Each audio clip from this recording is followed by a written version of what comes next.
Hey, good morning. Happy Wednesday to everybody to Coffee in Quarantine episode 2.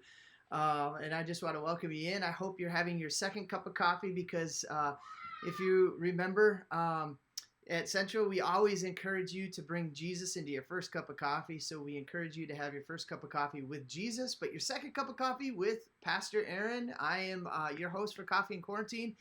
And today we have a really special guest on, and I'll get to that in a minute, and you'll know why that we're going to jump into our guest and just start having a conversation over coffee. But it's so awesome that you guys are all here. I want to say hi to Robin. Robin, good morning. Thanks for joining us.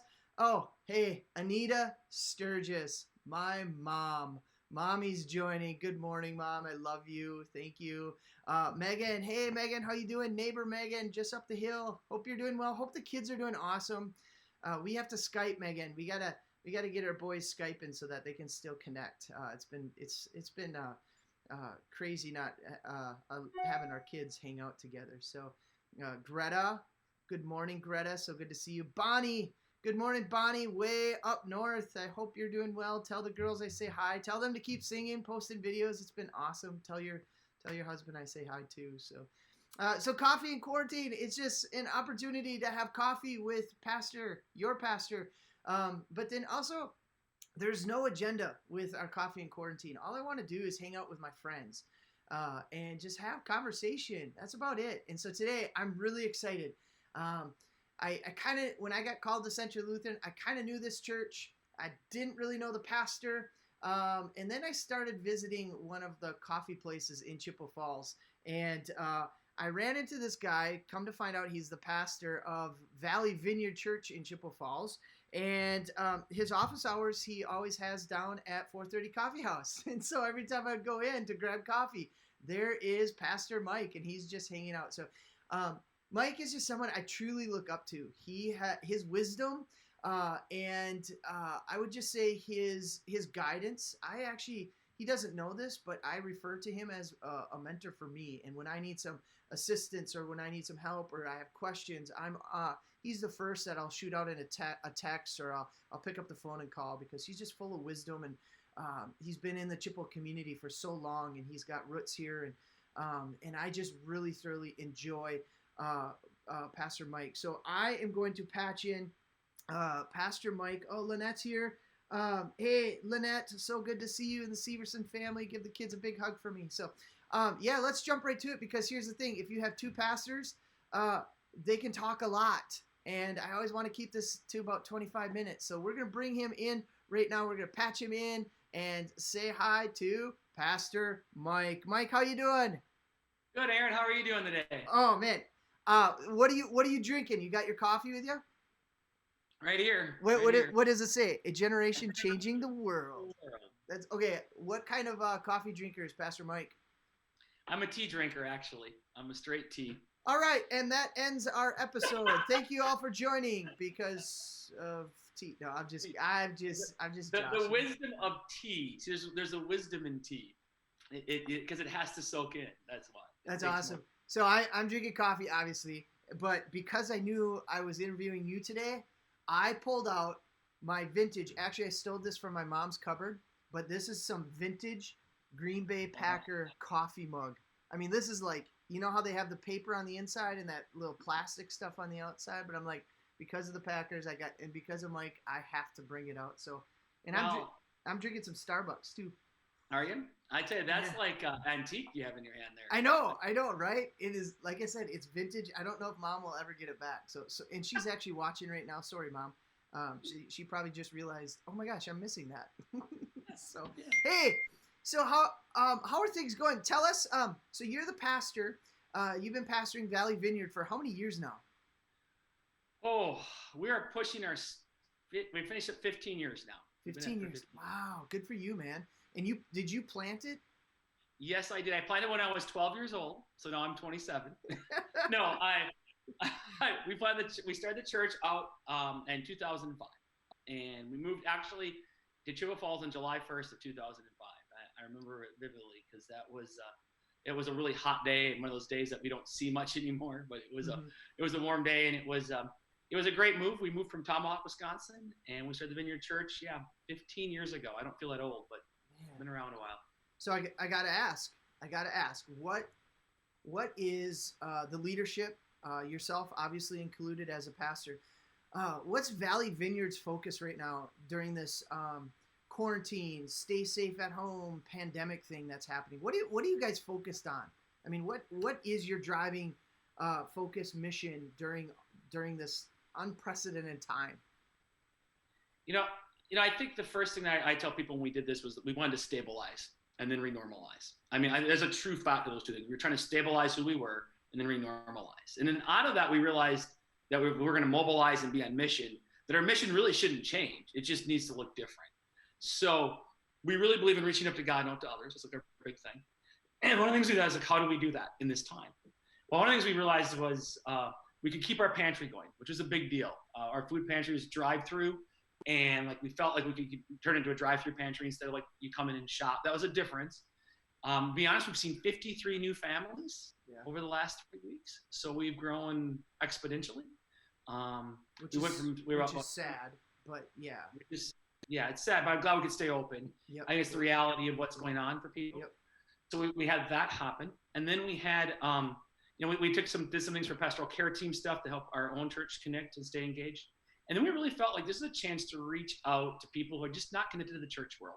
And I'm sure you're all experiencing the view growth, we call it now, of people watching that you never thought would watch church, or at least pass through for 3 seconds or 10 seconds or a minute.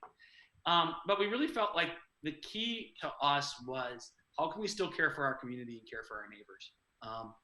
And that's where we didn't go off that mission. It just became a different way of looking at it. And it's a challenging time. It is hard. It's hard for our leadership. It's hard for us. We are like to be together like everyone else does, but you have to make that adjustment. And that adjustment has actually seen some value. And so I think for us personally, Aaron, just being able to continue our pantry, continue to do things and activities to involve people, engage online, and then to reach out to our neighbors who are lonely and lost and struggling in this time. And, I heard a pastor friend of mine from Manhattan. He's in Manhattan. He's got a wife and 2 boys in a 2-bedroom apartment. Now, we feel isolated here. We feel like we can't get out. We get to go for walks. We have like yards. He's in an apartment in Manhattan. They hadn't, as of 2 weeks ago, hadn't left the apartment in 3.5 weeks. Now, he used an interesting word. It wasn't just isolation he was feeling the word suffocation. And I thought that was a really good word, because it's like you're on top. And he has 2 little boys. It was like mass chaos just talking to him for a half hour. I was like stressed for him. And I said, I can't go for a walk. I can't do anything. So I think for us is reminding that our neighbors are in those spots of isolation. Yeah. You're much like me. I assume you're an extrovert, and I like that word suffocation, because as an extrovert, now this is by no means in comparison to your friend out in Manhattan, right? Because we get out. I get to go to my hunting cabin, all that good stuff. But man, as an extrovert, I feel like I'm suffocating. Like the walls are closing in on me, just because it's just my wife and my 3 kids. And I'm like, oh my God, I need that outlet. I need other people to be fed, energy wise. So I can't imagine. So, all right, here you go. I have only been a pastor for 6 years, going on 7 now. You've been pastoring for 15 years, and you probably have experience beyond that as well. Have you ever led? Have you ever found yourself in leadership in a time like this? Or is this just something where you're like, oh my, I'm just holding on? I mean, what's it like to be leading through this right now? It's interesting you say that, because we've been through things in our church, like the building burned down, like 4 or 5 years ago. That's different. That's like you kind of know what, and I say you know what to do, but you kind of have a vision of like, well, all right, there's a physical thing you can address. I think for our leadership, it has been an adjustment of like, it's an unknown quantity when the boundary lines keep moving. Mm-hmm. And I think for a lot of pastors that I've talked to across the nation, even in our local community in Chippewa Falls, is like, it just keeps moving. Like one day you feel like you have your footing and it moves again. I think everyone kind of feels that way in their life right now. Like, all right, so we think that's going to be the case. Well, then that gets moved. And it's frustrating, because I think we want to be mad at somebody or something. And I think in reality, we can't. It's hard. We're in a flight, freeze, or fight mode. And when we look at what our reality is in our lives, that's how we respond naturally to this. We're either going to have anxiety and sadness, which is normal.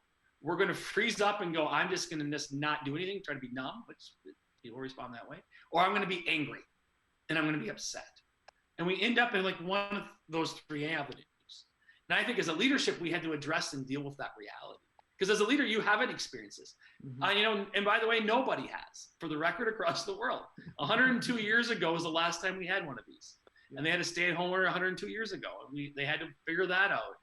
And they didn't have Zoom. So I don't know what they did for that time. I'm not sure what they were talking to walls at that point or what, but it was a lot harder. Yeah, you're right. You're right. And so what I'm trying to do is, well, first of all, I'm finding myself, I have to remove myself from social media a lot more. When I have to actually be on it more, does that make sense, to connect with people now? I'm also having to purposely and intentionally remove myself more because you're right. It wears on you how things are constantly changing. Misinformation is constantly being spread. You know, we're in a day and age where for all anybody knows, I could dress up to look like a doctor, do a YouTube video, and take a stance, and that will be shared millions of times, and people will take that as gospel, right? Right. So I've really had to step back and just acknowledge that all the leaders, from our president on down to our mayor, have never led through something like this.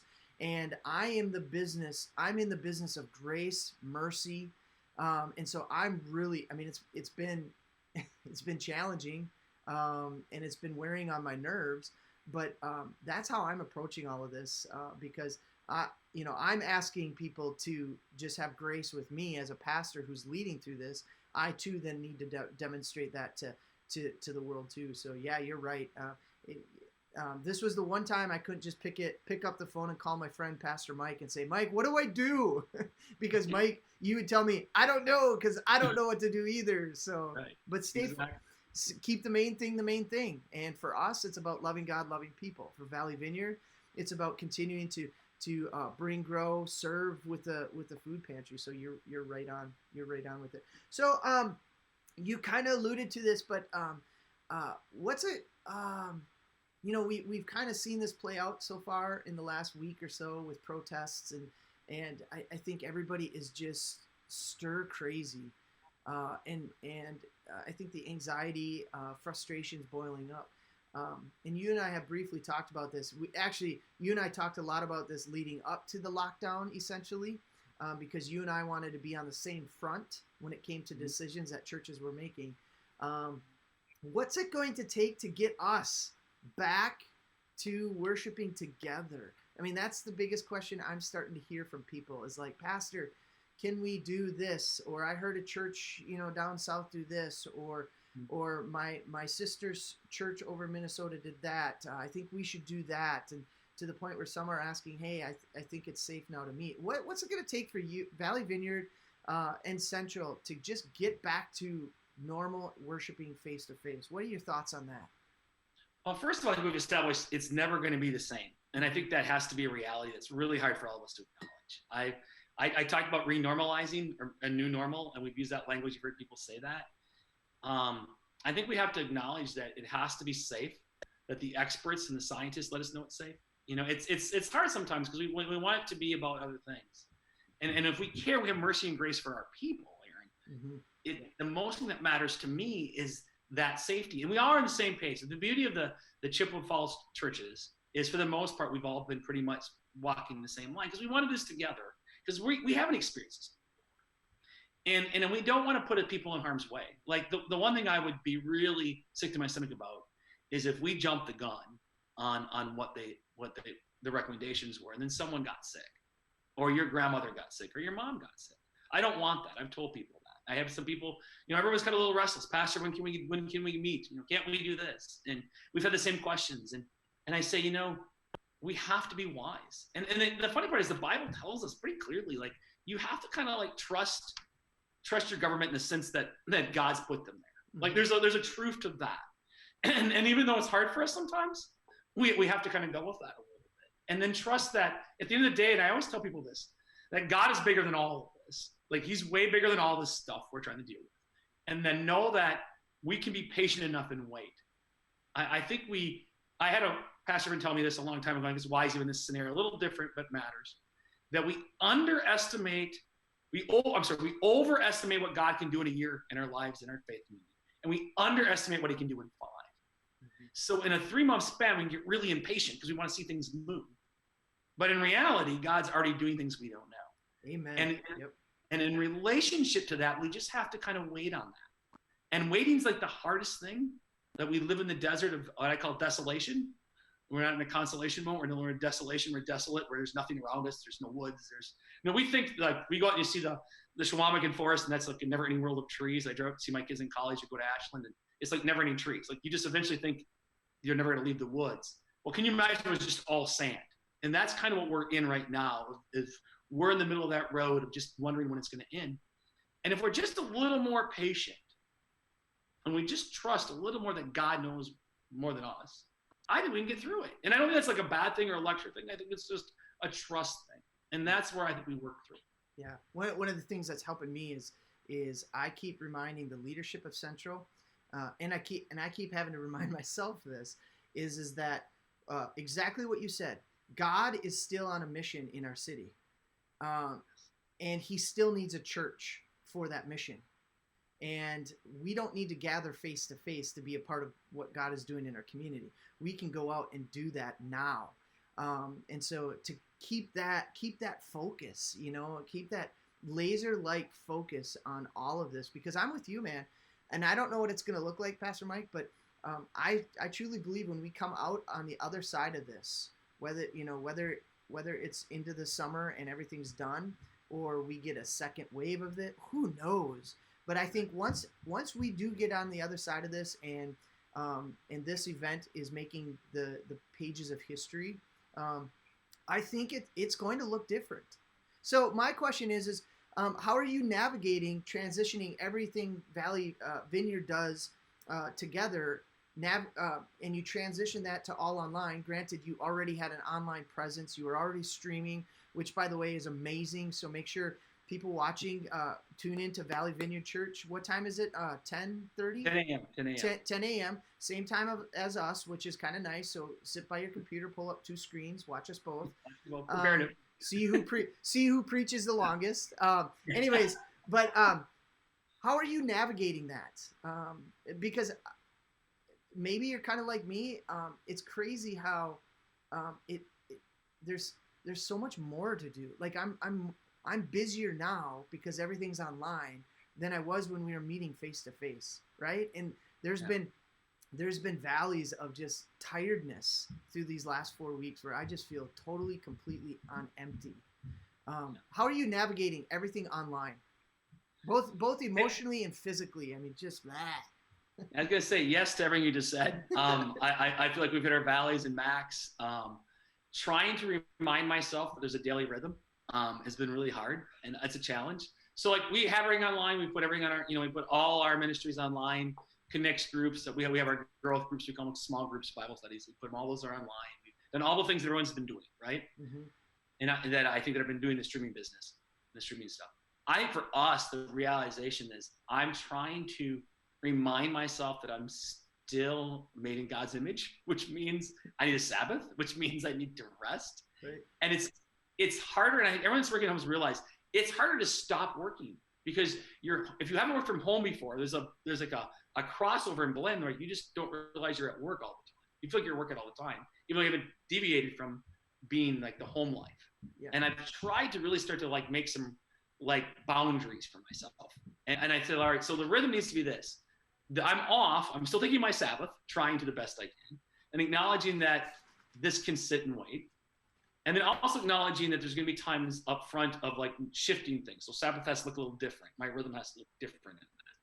But giving myself some space for that, because I'll be honest, after Easter, I'm sure every pastor, I thought I would feel more refreshed because I didn't do all the stuff there. I felt more tired on Monday after Easter this year than I have my entire life. Amen. Like, what happened to me? I was just like, this should have been easier. I was full out exhausted last week. And I was like, well, that's not what I expected. Oh, yep. So I know you're feeling it. And I just think for all of us, we need to remind ourselves of that as not just pastors, but as leaders and people in any job, that like you need a rhythm, you need a Sabbath, you need to keep trying to exercise.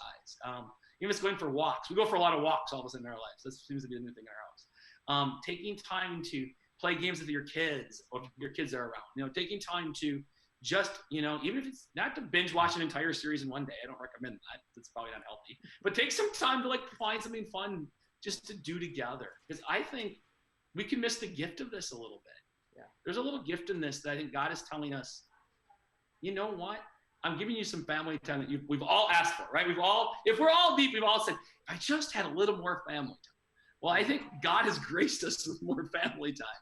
And now we're like, I don't know if I wanted more family time. I think that's been the joke about like, I think I love my family, but I don't know if I love them that much. No, I'm kidding. But in the truth of the matter is, I think we've hit that max. And I think we have to like balance that new norm.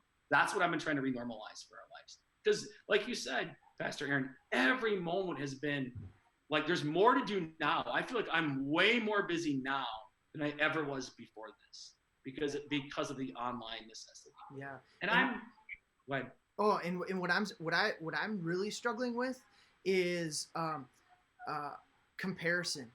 Like, oh man, Mike at Valley Vineyard, they're doing this, and this church over on the hill is doing that. Oh my gosh, we need to be doing more. And the comparison, how does that saying go?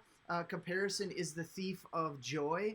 And so you do something, and our clicks and our views at Central, both on our website, Facebook, all that, is through the roof.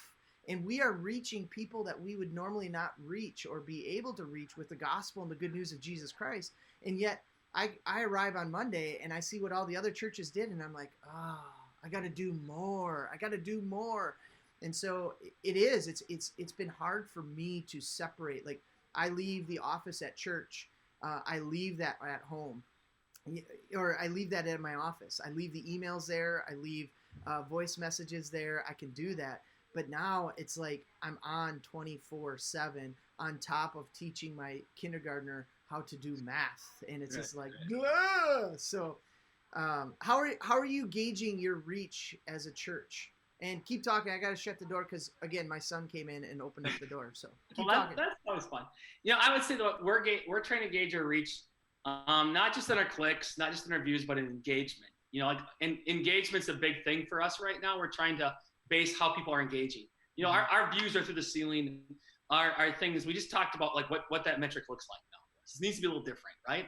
Yep. And my big thing is this. I learned this. My uncle, who was a missionary in Tanzania and Kenya for 40 years, passed away on Easter Sunday. Yep. I'm 80-some years old, lived a full life. He taught me something that I think is so valuable in this. He said, you focus on the few to reach the many. And there's a truth to that. Like, focus who's in front of you. Well, it's really hard in an online world to do that because you're like, who's engaging? But I'm trying to like look for the people so like we're seeing our clicks and we're doing our metrics. But what I'm more interested in is I'm seeing some families that we've reached out to in the past, or friends of mine, or even relatives from other towns that all of a sudden have known we've been online forever, are watching us now every Sunday and across the county, which has really been interesting. Yeah. So we've been doing the metrics of like, all right, who's engaging? Not just who's like watching, but who's engaging, who's not just commenting, but engaging in other ways through our social media, and then who is watching us through, and who is new that like we haven't reached before. Because this is where I think the funny part is that pastors have always prayed for. We've always prayed for a way for renewal, revival, whatever words you want to use. Every pastor prays for their community that doesn't connect to God. And there's a lot of us that don't connect. A lot of our county doesn't connect to Jesus. And that's something we've talked about. It doesn't have a faith community to connect with at all. So what does that look like for you and I? Well, I think what it looks like for us is this is a moment. I think this is a moment where God expresses my cousin who I've known forever, who hasn't gone to church since they've been 8 years old, is all of a sudden every Sunday clicking on and then commenting and having our kids watch our kids' lessons. And I'm like, what just happened? Like, I didn't expect that. So that's, I think there's a couple of metrics you have to use when you do this, because, there's a scroll through views and all that as well. So, but I think this engagement is my big thing. How can we engage and continue to connect with people? Cool. One last non-pastor question. How about this? We end with this one. What is Pastor Mike Hool binge watching on Netflix? What's the current series that you're watching? I just finished up Tiger King. Oh, you didn't. You didn't. I did. Here's my confession right now. This is a confessional moment, and I watched Tiger King, and I don't think I'm a better person for watching it. Oh my gosh! And so I will make a confession too. We watched it. We watched it pretty much last month, a couple weeks. Yeah, about 3 weeks ago. And man, it was just one of those things where you heard everybody talking about it, and we started it. We were probably 3 minutes into the first episode, and my wife and I looked at each other and we're like, "Is this for real?" Because it was crazy. Okay, what's the next one? Anything you're looking for? We're trying to figure it out. We're open for recommendations. We'll take whatever people have for us. Because I never watched like a lot of TV. Because I watch TV sports, and there's no sports. Hey, go ahead. The Jordan one. Yes, that's what I said. The Last Dance. Oh man, I binge watched the first 2 episodes immediately on Sunday night. Oh, like I won't lie, there were some tears shed because it takes me back to my middle school, high school days, especially on those three-peats. First three-peat run, I was like, oh my God, this is so amazing. In fact, I had to prevent myself from jumping online and ordering some new Jordans. So I just, because I'm like, I had those shoes when I was a sophomore in high school. It was awesome. But hey, man, Mike, you're a good near dear friend of mine. I really thank you for taking the time out on your Wednesday morning. I know you have a lot to do. How can people who are watching, how can they get a hold of you? And where can they connect with you? And especially if people want to help with your food pantry, whether it's donating food or just lending some help or resources or money, how can we get a hold of you? How can we get in touch with you? Couple ways, obviously through social media. Chippewa Vineyard, our Chippewa Vineyard page, Chippewa Vineyard Church page is one. cfvalleyvineyard.org, CF Valley Vineyard, Chippewa Falls Vineyard, cfvalleyvineyard.org is our website. And then to contact us off the email off of that at info@CF Valley Vineyard. Those are the best ways to get a hold of us. Social media is probably number one now because we're all on it. But if you need an email or a website, we love donations. Our food, we're going through thousands and thousands of pounds of food a week right now. And we're so thankful to have a community that's generous. And Aaron, I just want to thank you too. Thank you for having me on. I appreciate your friendship. I appreciate everything you do for us and our community. And we really do value you as a great leader in our town and as a good friend. Yeah, well, hey, take care. You and I will be in touch sometime. And thanks again for joining. I'll talk to you later, okay? You bet. Take care. Yep, bye-bye. All right. So there you have it. Mike is just, man, he is so cool. Just love that guy. And I just want to thank everybody who jumped online. I want to say shout out to Cindy, Bob Prock, Jeannie Canfield. Thank you. Luann, so good to see you. Yes, happy Earth Day, everyone. Whoever would have thought Earth Day would celebrate their 50th anniversary like this. So still get out, walk, pick up some trash, but take care of the earth. Barb Walk. You're a tea drinker. I know. I still love you. You're still awesome, tea drinker. Alicia, Kelly Pettick, so good to see you. Lynette Severson, yes. Let's wait and see what God has to say. Meredith Oman, so good to see you. Tell the family hi. And yes, spend some time with the family. It's so good. I'm out of coffee because that's kind of how I gauge how long this is. So I need to go fill up, get my third cup.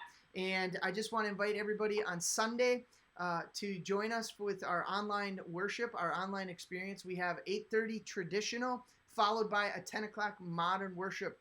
And join me again for episode 3. We will be back here on Facebook Live on Monday at 8:30. And then also tomorrow, Thursday at noon, we have prayer and worship. So every Monday, Wednesday, Coffee and Quarantine. Every Tuesday and Thursday, we have prayer and worship at noon. You can join us right here on Facebook or YouTube. So good to see everybody. I love you all. Have a great, safe rest of your week, and we are out. Bye.